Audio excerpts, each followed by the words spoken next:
Hello बच्चों, तो कैसे हो आप सब। बच्चों, पिछली वीडियो में हमने अपने बिजनेस स्टडीज चैप्टर नंबर 2 का पार्ट फर्स्ट कवर किया था। उसके अंदर हमने देखा था कि अगर हमें प्राइवेट बिजनेस शुरू करना है तो प्राइवेट बिजनेस शुरू करने के 5 तरीके होते हैं। सबसे पहला हमने देखा था सोल प्रोप्राइटरशिप, दूसरा हमने देखा था जॉइंट हिंदू फैमिली बिजनेस, तीसरा था पार्टनरशिप, फोर्थ था कोऑपरेटिव सोसाइटी और फिफ्थ था कंपनी। हमने इन 5 तरीके के बिजनेस की डेफिनेशन कर ली थी और आज की क्लास में हम शुरू करने वाले हैं इन 5 तरीकों को डिटेल में पढ़ने का प्रोसेस शुरू। So let's begin. तो बच्चों, सबसे पहला जो टॉपिक हमें डिटेल में पढ़ना है वो है सोल प्रोप्राइटरशिप। तो बच्चों, सोल प्रोप्राइटरशिप के अंदर मैंने तुम्हें पिछली क्लास में इसकी डेफिनेशन पढ़ाते हुए समझा दिया था कि सोल प्रोप्राइटरशिप एक ऐसा बिजनेस होता है जो कि एक सिंगल पर्सन ने शुरू किया होता है और ये सिंगल पर्सन पूरा का पूरा बिजनेस का रिस्क भी इसी आदमी का होता है और इसके बिजनेस को होने वाला पूरा प्रॉफिट भी इसी का होता है। तो ऐसे बिजनेस को हम क्या बोलते हैं? Sole proprietorship. तो आज अपन इसकी डेफिनेशन वापस से शुरू करते हैं। तो सबसे पहले हमें देखेंगे इसकी डेफिनेशन में ये कह रहा है a soul proprietorship is a business that is owned, managed and controlled by a single individual. यानी एक सिंगल आदमी जो उस बिजनेस को संभाल रहा है, उसको मैनेज कर, उसको ओन कर रहा है, उसे हम सोल प्रोप्राइटरशिप कहते हैं। आगे ये कह रहा है this individual is fully responsible for all aspects of the business. यानी उसके पूरे बिजनेस में जो कुछ भी हो रहा है उस सब के लिए होली एंड सोली ये अकेला आदमी रिस्पॉन्सिबल होता है। अगर बिजनेस को प्रॉफिट अच्छा हो रहा है तो इस आदमी के कारण हो रहा है, अगर प्रॉफिट की जगह बिजनेस को लॉस हो रहा है तो वो भी इस आदमी के कारण हो रहा है, अगर बिजनेस अच्छे डिसीजन ले पा रहा है तो वो भी ये आदमी ले रहा है और अगर बिजनेस गंदे डिसीजन ले रहा है तो वो भी यही आदमी लेके दे रहा है। आगे क्वेश्चन कह रहा है it is the simplest and most common form of business structure. इसका मतलब यह है कि सबसे सिंपल और सबसे ज्यादा कॉमन स्ट्रक्चर कौन सा है बिजनेस का? सोल प्रोप्राइटरशिप है। आपने देखा आपके घर के आसपास के जितने भी शॉप्स हैं वो सोल प्रोप्राइटरशिप है। कोई आपके जूते चप्पल की शॉप है वो भी सोल प्रोप्राइटरशिप है। तो सबसे ज्यादा इंडिया में देखे जाने वाला ये प्राइवेट फॉर्म ऑफ बिजनेस कौन सा होता है? वो सोल प्रोप्राइटरशिप होता है। क्योंकि क्या होता है बच्चों, इस फॉर्म ऑफ बिजनेस को खोलने में और बंद करने में ज्यादा लफड़ा नहीं है। गवर्नमेंट भी कहती है कि सोल प्रोप्राइटरशिप के ऊपर बहुत ज्यादा गवर्नमेंट ने नियम और कानून भी नहीं लगा रखे। तो इसीलिए लोग क्या करते हैं, लोग बहुत ही सिंपल तरीके से इसको अपने बिजनेस को खोल लेते हैं और इसीलिए सबसे ज्यादा कॉमन हमें आसपास देखने को मिलता है। आगे हम करते हैं बच्चों फीचर्स ऑफ सोल प्रोप्राइटरशिप, यानी सोल प्रोप्राइटरशिप की कुछ खास बातें क्या है। तो हमारे सिलेबस के अंदर दे रखी हैं सोल प्रोप्राइटरशिप के फीचर्स की टोटल 8 ऐसे फीचर्स दे रखे हैं जो हमें सोल प्रोप्राइटरशिप का याद रखने हैं। सबसे पहला दे रखा है सिंगल ओनरशिप। सिंगल ओनरशिप का मतलब यह है कि एक सिंगल आदमी पूरे बिजनेस का ओनर होता है, तो यह इसका सबसे पहला फीचर हो गया। आगे कह रहा है formation and closure. Formation and closure में बच्चों इसका मतलब यह है कि इसको बनाना भी बहुत इजी है और इसको बंद करना भी बहुत इजी है। अब इसको ऐसे समझो कि अगर मान लो मेरे को कोई सी एक परचून की शॉप खोलनी है तो परचून की शॉप खोलने के लिए मेरे को गवर्नमेंट से ज्यादा बहुत लाइसेंस लेने की जरूरत नहीं है। मैंने सीधा एक शटर उठाया और अपनी परचून की शॉप का मैं काम शुरू कर सकता हूं। तो बच्चों, आपने देखा कि आप अपने सोल प्रोप्राइटरशिप बिजनेस को बनाना भी बहुत इजी है, उसको शुरू करना भी बहुत इजी है और अगर आप उसको बंद करना चाहते हो तो आपको इसके लिए भी गवर्नमेंट से कोई परमिशन लेने की जरूरत नहीं है। आप सीधा शटर डाउन करो और आपका बिजनेस बंद हो जाएगा। तो और इसका क्लोजर करना भी बच्चों बहुत ज्यादा इजी है। ठीक है, आगे हम देखेंगे अनलिमिटेड लायबिलिटी होती है। अनलिमिटेड लायबिलिटी को अपन अभी थोड़ी देर में करते हैं। सबसे पहले इन दोनों पॉइंट्स को अपन डिटेल में पढ़ते हैं। तो बच्चों, सबसे पहला फीचर हमने क्या किया था? Single ownership. सिंगल ओनरशिप में बोल रहा है the business is owned and operated by one individual, यानी एक इकलौता आदमी इसको ओन करता है।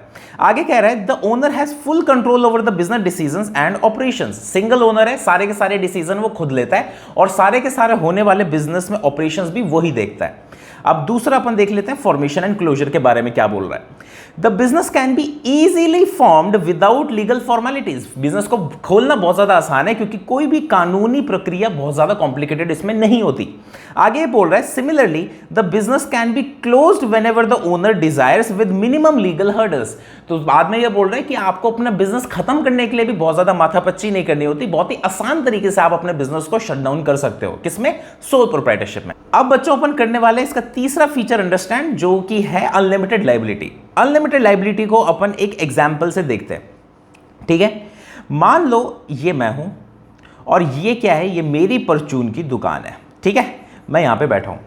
तो बच्चों, अनलिमिटेड लायबिलिटी का कंसेप्ट ये बोलता है कि अगर मान लो मेरे बिजनेस के ऊपर 1 लाख करोड़ का कोई डेट यानी कर्ज आ गया और मेरे बिजनेस के पास 1 लाख रुपए मान लो नहीं है, तो ऐसे केस में अनलिमिटेड लायबिलिटी का कंसेप्ट यह बोलता है कि जो ओनर है, ओनर की पर्सनल प्रॉपर्टी यानी मेरी कोई भी गाड़ी है, कोई मकान है, यानी मेरी खुद की पर्सनल प्रॉपर्टी को बेचकर बिजनेस के इस डेट को पे किया जा सकेगा। तो इसको वापस से समझते हैं इस कंसेप्ट को। जो ये कंसेप्ट का नाम क्या है? Unlimited liability. अनलिमिटेड लायबिलिटी का कंसेप्ट ये बोलता है कि अगर मान लो बिजनेस के ऊपर कोई सा कर्जा है और बिजनेस के ऊपर वो कर्जा पूरा करने का पैसा नहीं है, तो ऐसे केस में जो ओनर है या सोल प्रोप्राइटर है, उसकी पर्सनल प्रॉपर्टी को बेचकर बिजनेस का कर्ज पूरा किया जा सकेगा। तो यानी कहने की बात यह है कि अगर हम दूसरे एंगल से देखना चाहें तो ओनर और ओनर के बिजनेस में बच्चों कोई भी फर्क नहीं समझा जाता। अब जो प्रागेश है वही प्रागेश पाठशाला है, दोनों को सेम समझा जाता है। ठीक है, तो सबसे पहले अपन समझते हैं कि अनलिमिटेड लायबिलिटी के बारे में ये क्या बोल रहा है। ये अनलिमिटेड लायबिलिटी के बारे में बोल रहा है, the owner is personally liable for all the debts and obligations of the business. यानी जो ओनर है, ओनर को पर्सनली अपने बिजनेस की सारी डेट्स और कर्जे पूरे करने पड़ेंगे। If the business faces financial problems, अगर बिजनेस को कोई सी फाइनेंस में प्रॉब्लम आ रही है, then the owner's personal assets may be used to settle the business debts. तो यानी ऐसे केस में आप ओनर यानी सोल प्रोप्राइटर के पर्सनल एसेट्स को बेचकर बिजनेस के कर्जों को पूरा कर सकते हो। तो देखा जाए तो एक नेगेटिव एस्पेक्ट है सोल प्रोप्राइटरशिप का।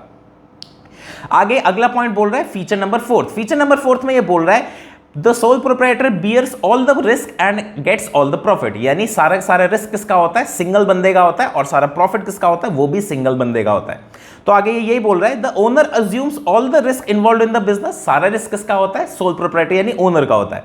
Likewise the owner is entitled to all the profits generated from the business, और सारा प्रॉफिट भी किसका होता है? वो सिंगल बंदे का भी होता है। ठीक है, अगला पॉइंट करते हैं फीचर नंबर 5।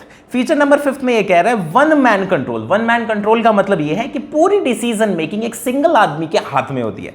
तो यही बोल रहा है the entire management and decision making authority is with the sole proprietor, यानी सोल प्रोप्राइटर पूरे बिजनेस को संभाल रहा है। आगे इसने बोला the owner makes all the critical decisions without consulting others. यानी सिंगल ओनर है, उसको किसी से कुछ पूछने की जरूरत नहीं है, जो भी डिसीजन चाहे वो इकलौता खुद अपने बलबूते पे डिसीजन ले सकता है। आगे देखते हैं हम बच्चों फीचर नंबर 6।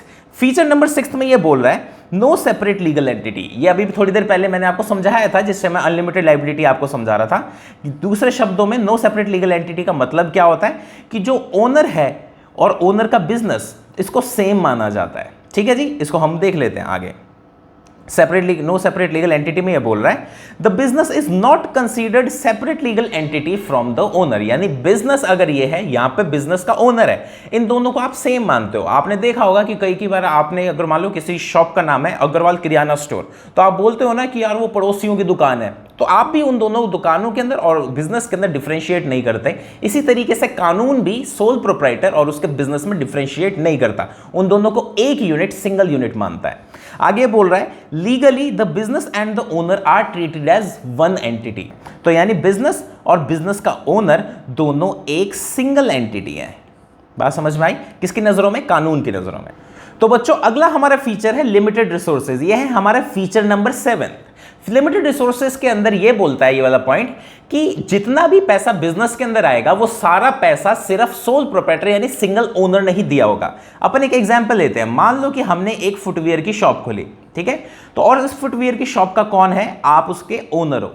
तो फुटवियर की शॉप सोल प्रोप्राइटरशिप में आपने अगर खोली, तो ऐसे केस में इस बिजनेस में अगर 1 लाख रुपया आपने डाला ना, तो वो 1 लाख रुपया कहां से आया होगा? वो 1 लाख रुपया ओनर ने ही तो दिया होगा, क्योंकि और कोई तो है ही नहीं बिजनेस का मालिक। तो यानी सोल प्रोप्राइटरशिप के अंदर जो रिसोर्सेज होते हैं वो कहीं ना कहीं लिमिटेड होती हैं। लिमिटेड क्यों होती है? क्योंकि एक आदमी की ना एक लिमिट होती है कि वो मैक्सिमम कितना पैसा बिजनेस में डाल सकता है। ये जरूर माना मैंने कि कोई बंदा 1 करोड़ डाल देगा, कोई बंदा 10 करोड़ डाल देगा, कोई बंदा 50 करोड़ डाल देगा, पर एक मैक्सिमम लिमिट तो होगी ना कि एक सिंगल पर्सन कितना पैसा डाल पाएगा।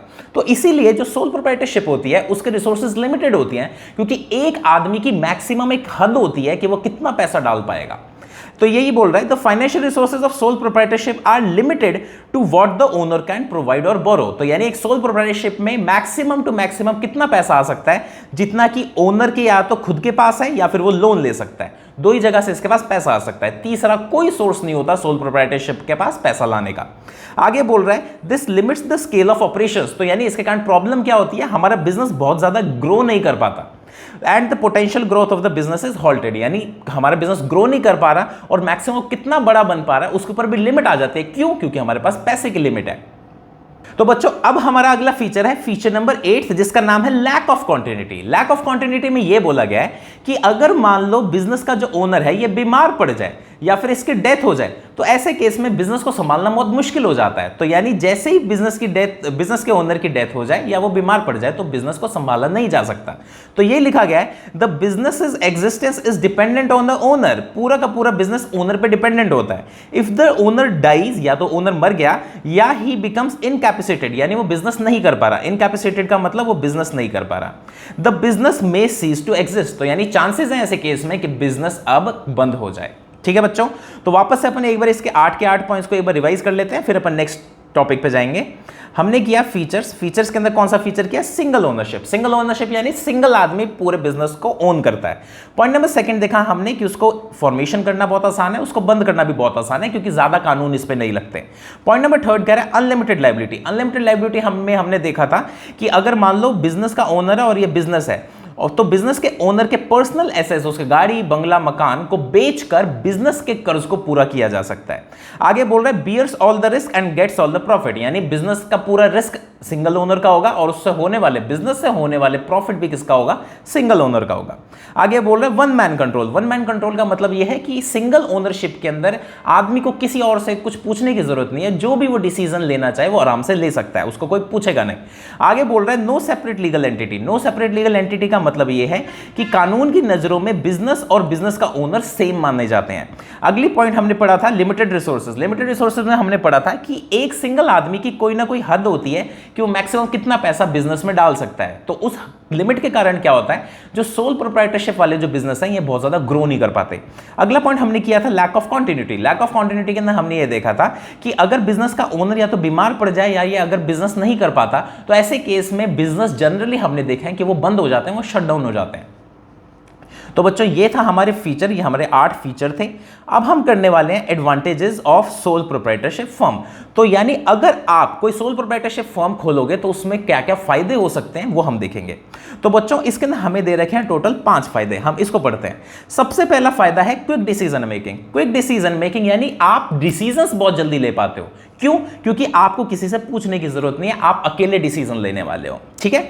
Point number 2 confidentiality. कॉन्फिडेंशियलिटी का मतलब यह है कि आपके जो डिसीजंस हैं उनका कोई भी लीकेज नहीं होता, यानी आपके जो सीक्रेट बातें किसी को पता नहीं लगती। क्यों? क्योंकि आपने किसी से शेयर ही नहीं करी। पॉइंट नंबर 3 है डायरेक्ट इंसेंटिव। डायरेक्ट इंसेंटिव का मतलब यह है कि जितना भी प्रॉफिट होगा वो पूरा का पूरा प्रॉफिट किसके पास जाता है, ओनर के पास जाता है। तो यानी ओनर को अपनी मेहनत का सीधा फल मिलता है। पॉइंट नंबर 4 करें sense of accomplishment. Sense of accomplishment का मतलब यह है कि अगर मान लो बिजनेस बहुत ही अच्छा जाए, बहुत ही शानदार बिजनेस आपने खड़ा कर दिया तो आपको प्राउड फील होता है कि यार मैंने अकेले ने खुद की मेहनत से अपना बिजनेस खड़ा किया है। पॉइंट नंबर 5 है easy to form and dissolve. तो यानी इसको बनाना, यानी इसका फॉर्मेशन भी बहुत आसान है और इसका क्लोजर भी बहुत आसान है। तो आपको बहुत ज्यादा दिक्कत यानी टेंशन लेने की जरूरत नहीं है, आसानी से बिजनेस के अंदर एंट्री ले सकते हो, आसानी से बिजनेस से बाहर आ सकते हो। ठीक है। अब हम इन सारों की 5 पॉइंट्स को पढ़ने वाले हैं। Quick decision making. Quick decision making के अंदर बोल रहा है there is no need to consult with anyone, किसी से भी बात करने की जरूरत नहीं है, which allows for quick decision making and immediate actions, जिसके कारण आप जल्दी से जल्दी फटाफट एक्शंस और डिसीजंस ले पाते हो। आगे बोल रहे हैं पॉइंट नंबर 2, जो सेकंड हमारा मेरिट था कॉन्फिडेंशियलिटी। कॉन्फिडेंशियलिटी में बोल रहा है the sole proprietor is not required to share business secrets with others. मेरे को सीक्रेट्स किसी के साथ शेयर करने की जरूरत नहीं है, मैं खुद अपने पास अपनी इच्छा से काम कर सकता हूं। This helps maintain confidentiality and competitive advantage. यानी आप कॉन्फिडेंशियलिटी रख सकते हो अपने पास, आपको कोई भी सीक्रेट लीक करने की जरूरत नहीं है, तो आप दूसरों से चाहो तो आगे रह सकते हो हमेशा। आगे इसने बोला डायरेक्ट इंसेंटिव। डायरेक्ट इंसेंटिव के अंदर ये बोल रहा है the proprietor is directly rewarded for the effort they put into the business, यानी जितना भी मेहनत करूंगा उसका पूरा प्रॉफिट मेरे को मिलने वाला है, तो इसको बोला जाता है direct incentive. If the proprietor works harder, अगर ओनर ज्यादा मेहनत करता है the profit will increase, profit ऊपर जाएगा, providing strong motivation to put in extra effort. तो इसका मतलब जितनी ज्यादा मेहनत करेंगे सोल प्रोप्राइटरशिप में उतना ही ज्यादा प्रॉफिट ऊपर जाएगा, जिसके कारण डायरेक्ट बेनिफिट किसको होगा, ओनर को होगा। आगे ये बोल रहे हैं sense of accomplishment. Sense of accomplishment में ये बोल रहा है operating a business independently gives the owner personal satisfaction and confidence. तो जिस टाइम एक आदमी खुद अपने बलबूते पे बिजनेस को हैंडल कर रहा होता है उसके कारण उसको एक अकम्प्लिशमेंट और कॉन्फिडेंस की फीलिंग आती है, उसको खुद पे भरोसा उठता है, उसको खुद पे भरोसा बहुत ज्यादा आता है। आगे बोल रहे हैं the success of the business not only contributes to self satisfaction. तो यानी अगर बिजनेस सक्सेसफुल होता है तो बंदे को सेल्फ सेटिस्फैक्शन मिलता है, but it also brings a sense of achievement कि हाँ भाई मैंने अपना बिजनेस को खड़ा किया, तो ये अचीवमेंट की फीलिंग आती है। आगे बोल रहे हैं हमारा merit number 5 easy to form and dissolve. Easy to form and dissolve का मतलब ये है the formation of sole proprietorship is very simple. बहुत ही आसान तरीके से आप सोल प्रोप्राइटरशिप को खोल सकते हो विद मिनिमम लीगल रिक्वायरमेंट्स। तो यानी आपको लॉ के अंदर ज्यादा पढ़ने की जरूरत नहीं है, आप आसानी से अपने बिजनेस को शुरू कर सकते हो। The business can also be closed very easily, आप इसको क्लोज भी बहुत आसानी से कर सकते हो without requiring extensive legal procedures, यानी बहुत ज्यादा लॉ की मत्थापच्ची करने की जरूरत नहीं है, कोई चार्टेड अकाउंटेंट कोई लॉयर की खास जरूरत नहीं पड़ती, आराम से आप अपने बिजनेस को बंद कर सकते हो। तो बच्चों अभी तक हमने क्या क्या पढ़ लिया, हमने सोल प्रोप्राइटरशिप की डेफिनेशन पढ़ ली, हमने सोल प्रोप्राइटरशिप के फीचर्स पढ़ लिए, हमने सोल प्रोप्राइटरशिप के मेरिट्स पढ़ लिए। अब हम पढ़ने वाले हैं सोल प्रोप्राइटरशिप के डीमेरिट्स कह लो या फिर डिसएडवांटेजेस कह लो। हमारे सिलेबस में 4 डीमेरिट्स हैं। सबसे पहला ये कह रहा है लिमिटेड रिसोर्सेज। लिमिटेड रिसोर्सेज जो मैंने थोड़ी देर पहले आपको करवाया था कि एक ओनर की कोई एक मैक्सिमम लिमिट होती है कि वो कितना पैसा बिजनेस में डाल सकता है। वो लिमिट हो सकता है 1 लाख हो, वो लिमिट हो सकता है 1 करोड़ हो, वो लिमिट हो सकती है 10 करोड़ हो, पर कोई ना कोई एक मैक्सिमम लिमिट हर आदमी की होती है, जिसके कारण बिजनेस ज्यादा स्केल नहीं कर पाता, ग्रो नहीं कर पाता। Point number 2 limited life of business. Limited life of business का मतलब यह था कि अगर मान लो ओनर इल हो जाए या फिर उसकी डेथ हो जाए तो ऐसे केस में बिजनेस बंद होने के चांसेस बहुत ज्यादा होते हैं। Point number 3 unlimited liability. Unlimited liability का मतलब यह था कि जो ओनर है उसकी पर्सनल प्रॉपर्टी को बेचकर बिजनेस के डेट यानी कर्ज पूरे किए जा सकते हैं। पॉइंट नंबर 4 जो डीमेरिट है limited managerial skill. Limited managerial skill का मतलब यह है कि अगर मान लो एक अकेला बंदा ही पूरे बिजनेस को संभाल रहा है तो इसमें प्रॉब्लम यह है कि एक बंदा हर चीज में बेस्ट नहीं हो सकता। क्या वो सेल में अच्छा होगा, या फिर वो हो सकता है प्रोडक्शन में अच्छा होगा, या फिर वो हो सकता है ह्यूमन रिसोर्स में अच्छा होगा, या फिर हो सकता है वो मार्केटिंग में अच्छा होगा, पर वो सारी चीजों में अच्छा नहीं हो सकता।